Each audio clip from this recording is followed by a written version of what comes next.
At the top you can see my name, and then I drew the schematic by hand down here.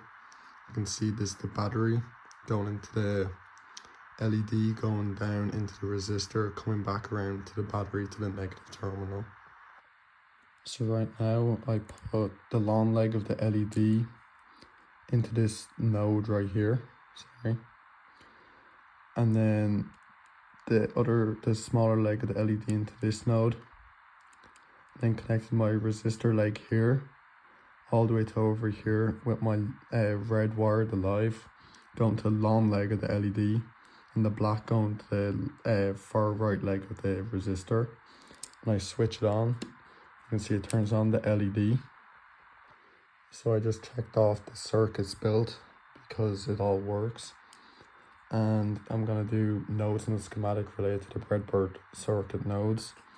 This node here relates to, the LED relates to this node up here. This node here, just after the LED, relates to this node here, the connection between the LED and the resistor. This node down here, just after the resistor, corresponds to the resistor and this end wire here. So I just checked off nodes in the schematic related to the breadboard circuit as I did that. Now I'm going to demonstrate how standard circuits are connected. So if I was to pull out that and put it here, this wire here, it's not going to work. But if I was to put it up here, it works. The same goes for the live.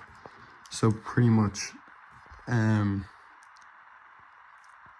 these rows here that are all numbered, going from A to E, as long as it's within the same number going across the ways, the breadboard will work or whatever. And same goes for this. So if I was to, since the leg of the LED is in 27, any letter in 27 will work. But this channel right here in the breadboard, if I cross that and put the live wire, if I put the red wire, the live, down here, it's not going to work as it doesn't cross over into the next one. So if I had another piece of wire, if I connect the red there, and then,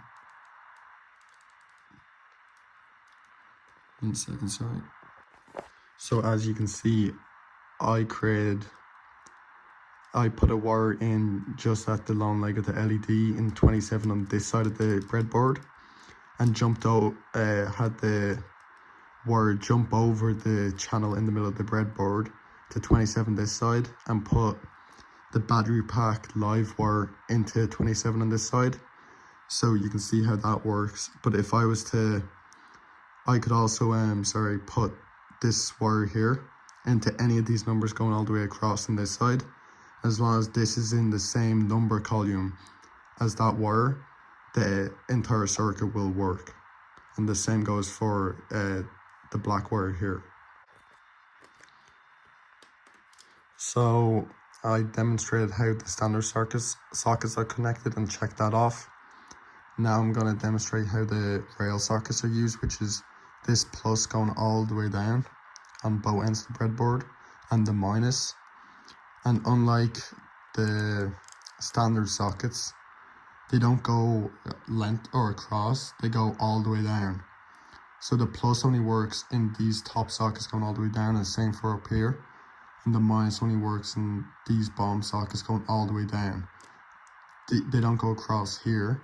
I'll show you now in a sec how I'll connect this into a positive terminal here and jump a wire across, and it still works.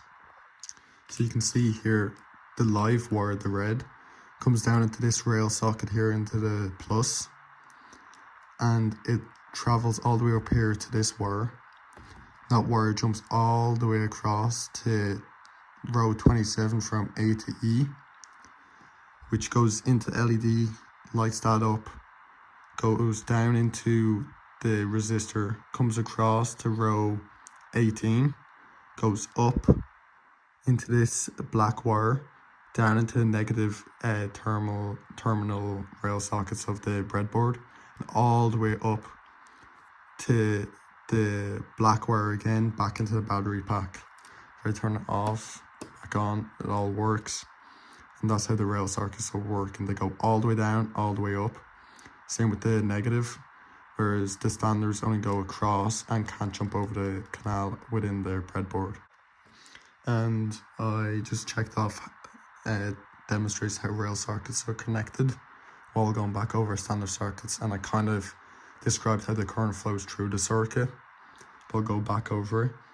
So you have the battery pack, the live wire, which is the red, and that the red wire comes all the way down to the live into the positive terminal here. Oh, sorry. That comes all the way across up to this positive terminal here, and that wire jumps all the way across to row 27E and goes across row 27 to 27C, goes up the long leg of the LED, which causes the LED to light up, comes down the short end of the LED, sorry, that's just a loose connection, comes down the short leg of the LED in row 23, into the resistor leg in row 23, comes across to the resistor's leg in row 18, which goes up to the black wire in row 18, across the negative terminal of the breadboard, all the way up into the negative, or into this black wire here, going all the way back into the battery pack, which completes the circuit. And that's me describing how current flows through the circuit. And I'll do the second LED was added in the first bypass now. Now on to the second LED was added in the first bypass. So I added in I moved around the circuit a tiny bit to make it easier to see. It's also going the same way, or whatever, with the negative up here and positive down here and jumping across. You can see I added in the second LED in row 18 with the resistor leg and the long end of the LED joined together, and then the LED lights up because the live's coming up the long leg back down into the black wire, which goes into the minus, and the leg of the LED comes out down into 11. And I'll demonstrate now how, when I add this blue wire here, how it's going to bypass this first LED and continue the circuit, but that first LED will turn off, but this one will stay on and the circuit's still going to work, just that won't be lit up anymore. So as you can see, everything's still the same. I just added in that blue wire in the same row as the LED's legs and this live wire here and the resistor. You can see now that that blue wire bypasses the LED, which causes the LED not to light up or get any power. But yet the circuit still goes around, just that LED is not lining up. Whereas this second one that I added in is still lining up and the circuit's still going around and still working. And that's the second LED was added. And I've shown the checklist has been shown and updated during the video. And that concludes my activity 1 of using a breadboard and understanding it. Thanks.